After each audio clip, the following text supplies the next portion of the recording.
Ito na mga pre, dumating na yung order ko na laruan ko. Pinababa na namin ni kuya.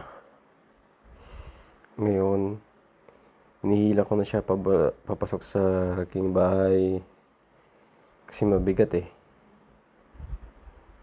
Ito na guys, unboxing natin ang aking bagong laruan. Kokirin G2 Max. Yun guys, forward ko lang para mabilis kasi matagal yung pag-unboxing ko yan eh. Dalawang carton kasi yan eh.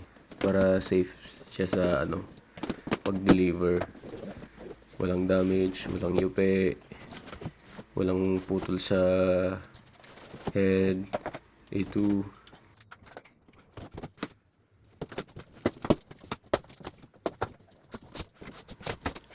So yan guys, yan yung unang box na list ko.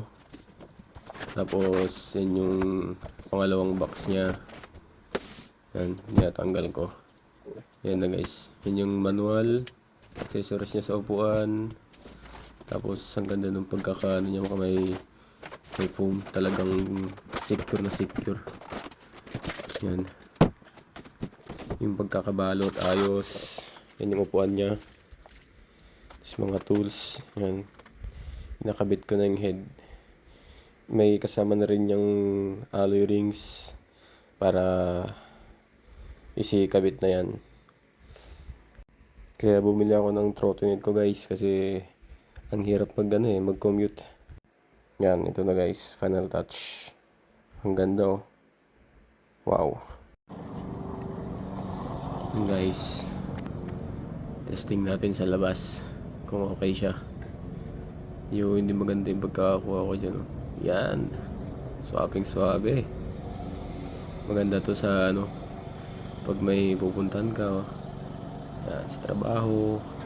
Bibili ng kung ano-ano yan sa labas. Kasi medyo malayo din yung bilihan din dito eh. Yan. Hindi ka na mahirapan bumaba. Yan. Alright.